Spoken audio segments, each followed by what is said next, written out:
Assalamualaikum warahmatullahi wabarakatuh. Alhamdulillahi rabbil alamin. Wassalatu wassalamu ala rasulil amin. Wa ala alihi wa ashabihi ajma'in, amma ba'd. Saudara-saudara sidang penonton yang dirahmati Allah sekalian, Alhamdulillah bertemu kita pada kali ini dalam segmen tafsir. Moga-moga kita beroleh banyak manfaat di sebalik apa-apa yang akan kita bicarakan dalam perbincangan kita nanti. Dan ayat yang saya pilih pada petang ini adalah daripada surah An-Nur ayat 36. Firman Allah Subhanahu wa taala yang berbunyi, A'udzu billahi minasyaitonir rajim. Fi buyutin azinallahu an turfa'a wa yuzkara fiha ismuhu yusabbihu lahu fiha bil ghuduwi wal asal, yang bermaksud bertasbih kepada Allah Subhanahu wa taala di masjid-masjid yang telah diperintahkan untuk dimuliakan dan disebut namanya di dalamnya pada waktu pagi dan pada waktu petang. Subhanallah.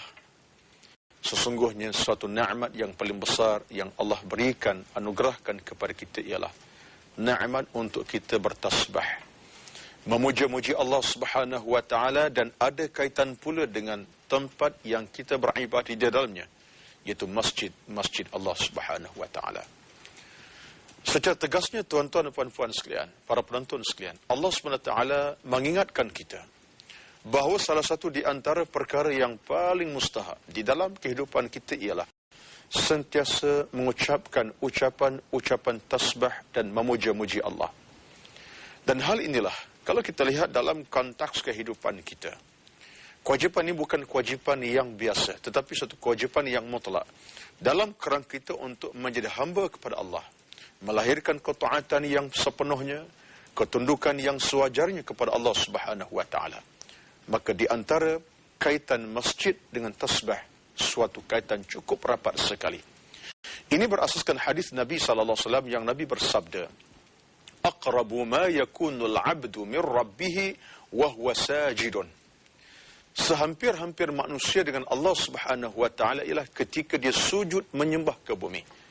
Ketika dahinya mencecah sejadah, ketika dahinya mencecah ke Allah Subhanahu wa taala, di tempat dia bersujud. Inilah saat yang paling hampir di antara kita, hamba Allah dengan Allah Subhanahu wa taala. Maka Allah menegaskan, fi buyutin azinallahu, Allah mengizinkan untuk masjid-masjid dikunjungi, didatangi dan dihormati.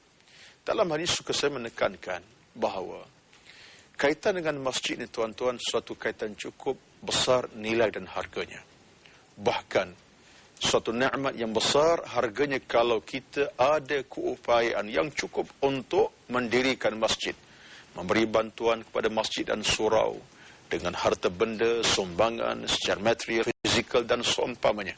Bahkan kalau kita ada upaya yang tinggi, kita membina masjid dan surau. Berasaskan pada hadis daripada Uthman bin Affan, Nabi pernah bersabda, "Sami'tu Rasulullah sallallahu alaihi wasallam yaqul, man bana masjidan yabtaghi bihi wajha Allah, banallahu lahu mithlahu fil jannati." Subhanallah. Daripada Uthman bin Affan, Nabi pernah bersabda, kata Uthman, barang siapa yang membina masjid dengan harapan untuk mendapat keredaan Allah Subhanahu wa taala semata-mata, Allah akan membina kepadanya dalam syurga nanti masjid yang seumpamanya. Ini menunjukkan suatu kelebihan yang mutlak. Sebab itulah maka dalam ayat Allah sebut kepada kita supaya masjid diraih dan dimuliakan demi untuk turfa', untuk mengangkat nama-nama Allah dengan ucapan-ucapan subhanallah, alhamdulillah, Allahu Akbar, Astaghfirullahal Azim. Bila masa, tuan-tuan, tanpa mengira masa yang tertentu, yusabbihu lahu fiha bil ghuduwi wal asal, dengan diucapkan tasbih, memuji-muji Allah Subhanahu wa taala bil ghuduwi pada waktu pagi, wal asal pada waktu petang. Ada di kalangan para alim ulama kita salafun salih, alim ulama dari kalangan al-mufassirun, menyatakan bahawa yang dimaksud dengan al-ghuduwi wal asal ialah suatu keadaan yang tidak terikat dengan mana-mana waktu, artinya berterusan. Kerana hakikat pagi petang dia berterusan.